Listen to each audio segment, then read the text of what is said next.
Hello students, welcome to physics class. So last class আমি কি পঢ়িলো potential due to system of charges পঢ়িছিলো হয়নে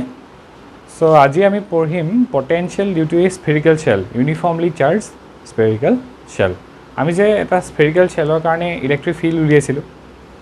outside the spherical shellৰ এটা পইণ্টৰ কাৰণে on the surface spherical shellটোৰ surfaceত electric field কিমান হয় inside the spherical shell electric field কিমান হয় এই যে ডেৰিভেশনছ বিলাক কৰিছিল ঠিক তেনেকৈ আমি কি কৰিম আজি পটেনশিয়ালৰ কাৰণে চাম ওকে সো ঠিক আছে let's start the class so today's topic is electric potential due to a spherical shell uniformly charged spherical shell due to a uniformly charged spherical shell.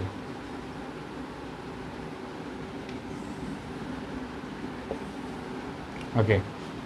তো spherical shell বুলি ক'লে আমি কি গম পাইছিল বাৰু যে এটা conducting এটা shell এটা হয়নে কেৱল তাৰ সাৰফেসখন আছে ভিতৰ এইখিনি কেনেকুৱা ভ্যাকুয়াম ঠিক আছে তো যদিও মই spherical shellৰ কাৰণে ডিৰাইভ কৰিম এই কথাটো কাৰ কাৰণেও এপ্লিকেবল হ'ব এটা sphere which is a conductor spherical conductor এটা কাৰণেও হেতু এপ্লিকেবল হ'ব spherical conductor এটা কাৰণে কেনেকৈ চোৱা মই যদি কিউ এমাউন্টৰ চাৰ্জ দি দিও স্ফেৰিকেল শেলটোত শেলটোত যদি মই কিউ এমাউন্টৰ চাৰ্জ দি দিও ধৰি লৈছো ইয়াৰ ৰেডিয়াস ক্যাপিটাল আৰ তো এই চাৰ্জটো ক'ত থাকিব বাৰু ইয়াৰ সাৰফেসত কি হ'ব ইউনিফৰ্মলি ডিস্ট্ৰিবিউট হৈ যাব ভিতৰত চাৰ্জ থাকিবলৈ জেগাই নাই কেনেকৈ থাকিব নহয় জানো ঠিক তেনেকৈ মই যদি কিউ এমাউন্টৰ চাৰ্জ আৰ ৰেডিয়াসৰ এটা কণ্ডাক্টিং স্ফেয়াৰত দি দিও তেনেহলে সেই চাৰ্জটো ক'ত থাকিব বাৰু সদায় সাৰফেসত থাকিব এক্সট্ৰা চাৰ্জবিলাক সদায় ক'ত থাকে কণ্ডাক্টৰ এটাৰ সাৰফেসত থাকে inside the sphere net charge কি হয় জিৰো হয় হয়নে বাৰু ইনসাইড দ্য স্ফিয়াৰ যদিও ইয়াত যে কণ্ডাক্টৰ হয় এইটো ফিল আপ হৈ আছে ভিতৰত net charge zero okay net charge বুলি কৈছো মই কিন্তু চাৰ্জ জিৰো নহয় net charge zero charge obviously থাকিব প্ৰোটনছ ইলেক্ট্ৰনছ থাকিব কিন্তু কি হ'ব সিহঁতৰ টোটাল নাম্বাৰ অফ প্ৰোটনছ আৰু ইলেক্ট্ৰনছ কি হৈ থাকিব সমান পৰিমাণৰ থাকিব সেই কাৰণে ভিতৰত কি হ'ব ভিতৰত চাৰ্জটো কি পাম আমি নেট চাৰ্জটো জিৰো পাম ঠিক আছে আৰু এক্সট্ৰা চাৰ্জ যিমান থাকিব কণ্ডাক্টৰটো সদায় সাৰফেসত থাকিব ওকে সো এইটো আৰু এইটো কন্ডিশন দুটা একেই তো মই যদিও স্ফেৰিকেল শেলৰ কাৰণে ডিৰাইভ কৰিম সো কণ্ডাক্টৰৰ কাৰণেও এইটো কি হ'ব এপ্লিকেবল হ'ব ওকে সো ডিৰাইভেশনটো আমি অলৰেডি কৰিছো ইলেক্ট্ৰিক ফিল্ডৰ ক্ষেত্ৰত হয়নে আমি ডিৰাইভেশন কৰিবলৈ যাওঁতে কি কৰোঁ আমি যেতিয়া ডিৰাইভেশন কৰিম কি কৰিম যে সেন্টাৰটো ও বুলি ললো ইনিশিয়ালি এটা পইণ্ট ললো পি পইণ্ট যাৰ সেপাৰেশনটো স্মল r বুলি ক'লো হলে where r is greater than capital R তাৰ কাৰণে মই কি কৰিম এটা সৰু সেকশন লম এই সৰু সেকশনত dq চাৰ্জ আছে বুলি কম হয়নে আৰু এই dq চাৰ্জৰ কাৰণে ইয়াত পটেনশিয়ালটো ক্যালকুলেট কৰিম আৰু আলটিমেটলি মই সেই গুটেই চাৰ্জ বিলাকক গুটেই পটেনশিয়াল বিলাকক dv ইন্টিগ্ৰেট কৰি দিম গুটেই সাৰফেসটোৰ কাৰণে হোল সাৰফেসৰ কাৰণে আৰু কৰি প্লা আলটিমেটলি মই কি কৰিম পটেনশিয়ালটো ডিফাইন কৰিম যেটো আমি ইলেক্ট্ৰিক ফিল্ডৰ ক্ষেত্ৰত কৰিছিলো হয়নে তো আমি সেই ম্যাথছখিনি নকৰো আমি ৰিজাল্টছখিনিহে ডাইৰেক্টলি চাম ম্যাথছখিনি তাৰ হৈতে কমপ্লিটলি একে যদিহে তোমাকৰ তাত কিবা ডাউট থাকে মোক অনলাইন ক্লাছত সুধিবা মই তাত তোমাকক দেখুৱাই দিম ওকে ঠিক আছে সো আমি পইণ্ট ওয়াইজ কৰি যাওঁ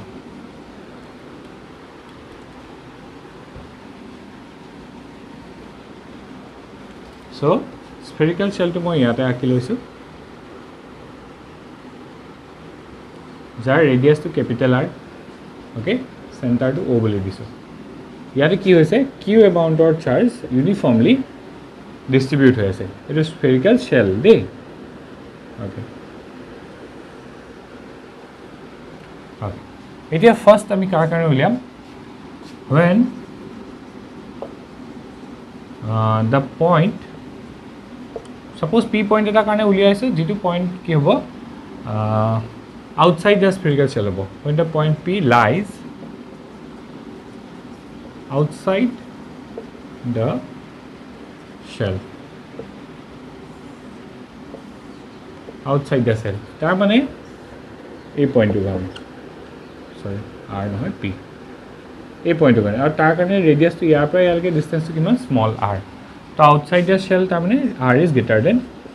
radius of the spherical shell okay তাৰ কাৰণে আমি কেনেকৈ কৰিম চোৱা ইলেক্ট্ৰিক ফিল্ডৰ ক্ষেত্ৰত যেতিয়া আমি চাইছিলোঁ কি পাইছিলোঁ ইলেক্ট্ৰিক ফিল্ডৰ এক্সপ্ৰেশ্যনটো আমি পাইছিলোঁ এটা স্ফেৰিকেল শেলৰ কাৰণে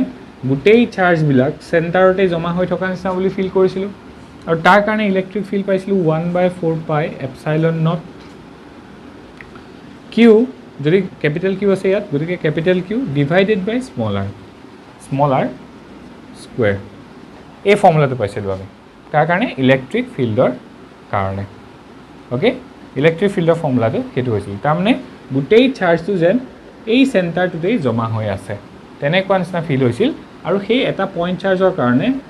পি পইণ্টত আৰ ছেপাৰেশ্যনৰ দূৰত থকা পি পইণ্টত ইলেক্ট্ৰিক ফিল্ডৰ ভেলুটো আমি এনেধৰণেৰে উলিয়াই লৈছিলোঁ আমি সেই একেটাই কনচেপ্ট ক'ত ইউজ কৰিম পটেনচিয়েলৰ ক্ষেত্ৰত অবভিয়াছলি মই ডিৰাইভেশ্যন কৰিব পাৰিম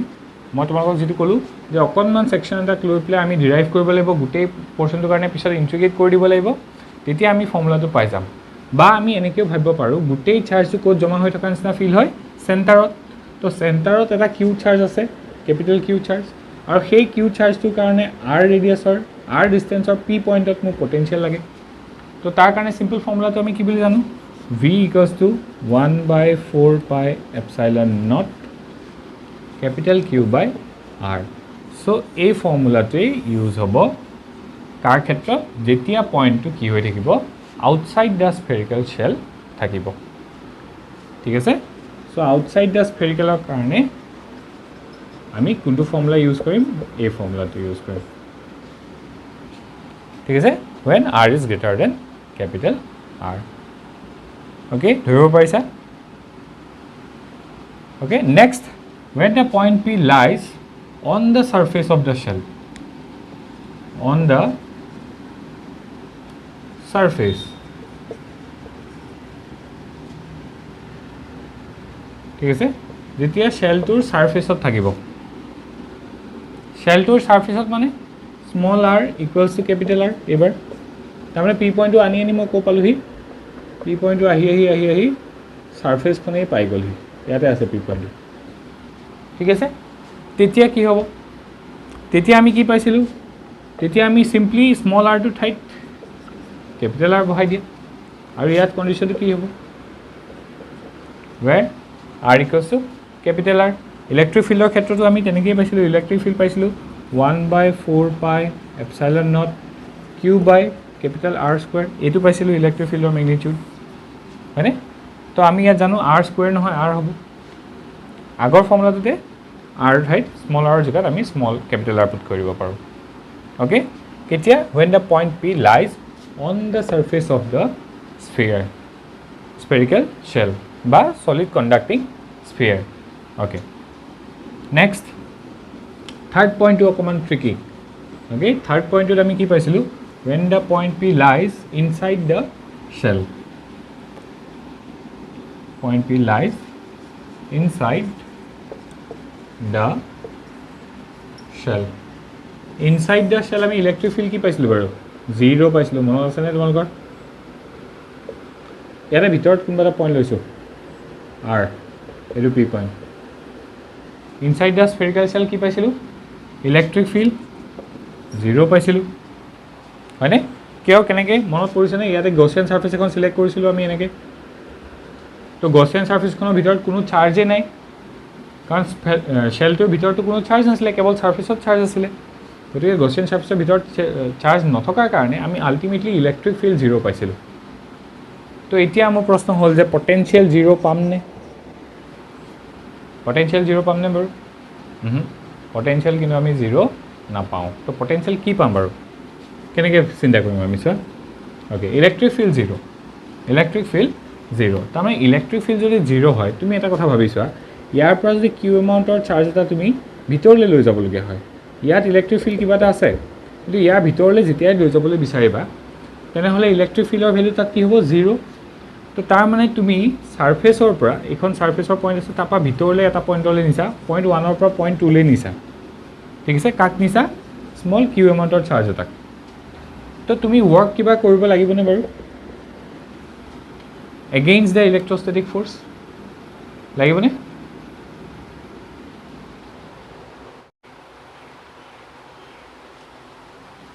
অ'কে, চ' যেতিয়া মই 1ৰ পৰা 2 পইণ্টলৈ নিবলৈ ট্ৰাই কৰিম তেতিয়া কি হ'ব? ভিতৰত যিহেতু ইলেক্ট্ৰিক ফিল্ড 0, গতিকে চাৰ্জটোক মই নিওঁতে কোনেও অপ'জ নকৰে মোক, কাৰণ ইলেক্ট্ৰিক ফিল্ডেই 0, হয়নে? তো ৱৰ্ক ডান মই কি পাম? ডিউ টু ইলেক্ট্ৰিক ফিল্ড 0 পাম। তো তাৰমানে এক্সটাৰ্নেল ৱৰ্ক, এক্সটাৰ্নেল এজেণ্টেও ইলেক্ট্ৰিক ফিল্ডৰ এগেইনষ্টত একো ৱৰ্ক কৰিবলগীয়া নহয়, ৱৰ্ক ডানটো মই কি পাম? 0 পাম। অ'কে, তো আমি কি পাইছিলোঁ? Delta V equals to work done from 1 to 2 divided by Q naught, নহয়নে? ডেল্টা ভি মানে কি? Potential difference between point 2 to point 1 equals to 0 পালোঁ, হয়নে? চোৱা, পটেঞ্চিয়েল ডিফাৰেঞ্চ 0, তাৰ মানে কি? এই পইণ্টটো আৰু এই পইণ্টটোৰ মাজৰ পটেঞ্চিয়েলৰ ডিফাৰেঞ্চ 0, আৰু ছাৰ্ফেচত পটেঞ্চিয়েলটো আমি পালোঁৱেই নহয়, V equals to 1/4 pi epsilon naught capital Q by capital R. এই পটেঞ্চিয়েলটো ছাৰ্ফেচত অলৰেডি আছে, তাৰ মানে ভিতৰত পইণ্টটো সমান পটেঞ্চিয়েল থাকিব লাগিব, তেতিয়াহে এইটোৰ পৰা এইটো মাইনাছ কৰোঁতে 0 পাম। ধৰিব পাৰিছানে? তো কথাটো কি হ'ব? আল্টিমেটলি ভিতৰত ইলেক্ট্ৰিক ফিল্ড 0, কিন্তু ইলেক্ট্ৰিক পটেঞ্চিয়েলৰ ভেলু কি হৈ থাকিব? এইটো এমাউণ্টেই হৈ থাকিব। তাৰমানে electric potential inside a spherical shell or inside a solid sphere, solid conducting sphere is this value, আৰু ইট ইজ এ কনষ্টেণ্ট। ঠিক আছে, ধৰিব পাৰিছেনে কথাটো? অ'কে, চ' থাৰ্ড পইণ্টত আমি কি লিখিম? থাৰ্ড পইণ্টটো লিখিম as electric field inside the shell. মই শ্বেলৰ কাৰণে লিখিছোঁ, গতিকে তুমি কণ্ডাক্টৰৰ কাৰণেও লিখিব পাৰা, স্ফেৰিকেল কণ্ডাক্টৰটোৰ কাৰণে। Inside the shell is 0, therefore the potential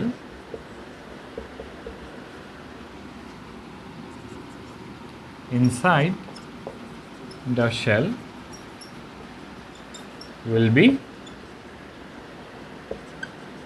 constant. ঠিক আছে, potential will be constant and it will be the same as the potential at the surface, and it will be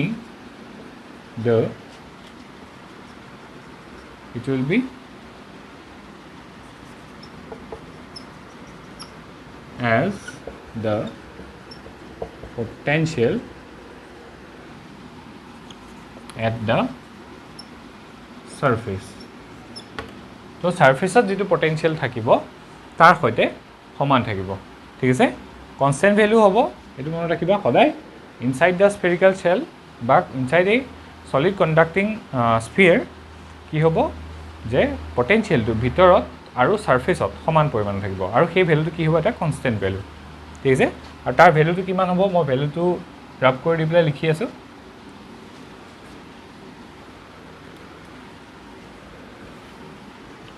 And that value will be V equals to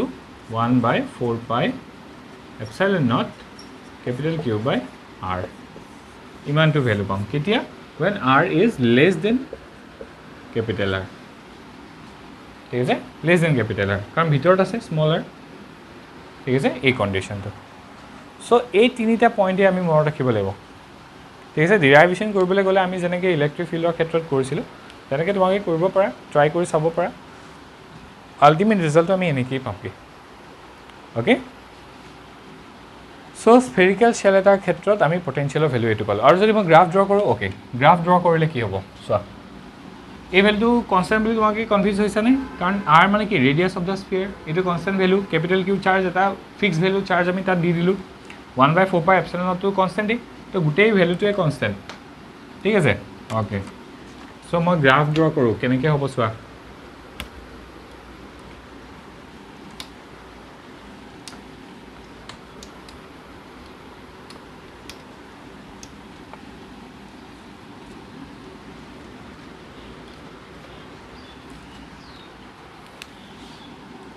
V versus R graph কাৰ কাৰণে স্ফেৰিকেল shell আৰু conducting স্ফেয়াৰৰ কাৰণে V versus R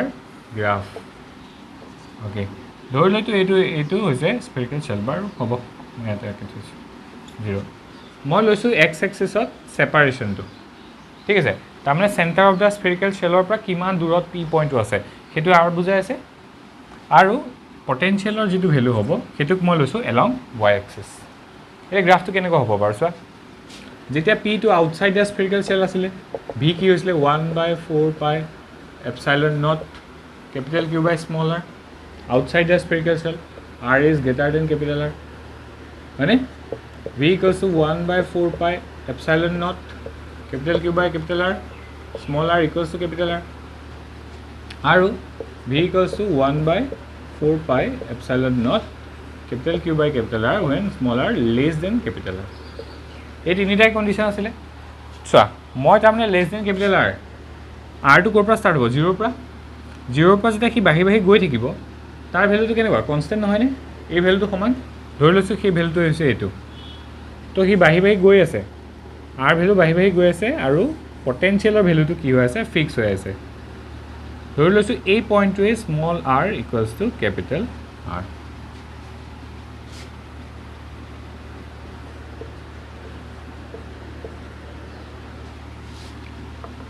নালাগে small R equals to capital R এই point ঠিক আছে তো তাৰপিছত কি হ'ব তাৰপিছত স্মল আৰটো চোৱা স্মল আৰটো যিমানেই বাঢ়িব পটেনচিয়েল কি হ'ব ডিক্ৰিজ হ'ব কাৰণ এই ইকুৱেশ্যনটোৰ পৰা আমি কি পাইছোঁ V is proportional two 1/r বাকী দুটা ক্ষেত্ৰত কি পাইছোঁ কনষ্টেণ্ট হয়নে তো এই ক্ষেত্ৰত কি হ'ব এই ক্ষেত্ৰত পটেনচিয়েলটো ডিক্ৰিজ কৰিব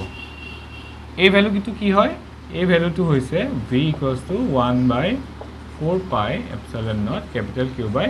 কেপিটেল আৰ এই ভেলুটো হৈছে এইখিনি ঠিক আছে আৰু এই পাৰ্টটোত কি হৈছে V is proportional two 1/r হৈছে ধৰিব পাৰিছেনে বাৰু তোমালোকে চ' গ্ৰাফটো হ'ব কেনেকুৱা এনেকুৱা ঠিক আছে অ'কে চ' স্ফেৰিকেল শেলৰ কাৰণে এইখিনি থাকিলে তোমালোকে ইয়াৰ ওপৰত ষ্টাডি কৰিবা নিজেও আৰু অনলাইন ক্লাছত যদি কিবা ডাউট থাকে মোক ক'বা ঠিক আছে ইয়াৰ ওপৰত আমি আৰু কুৱেশ্যনছ কৰিম অ'কে থেংক ইউ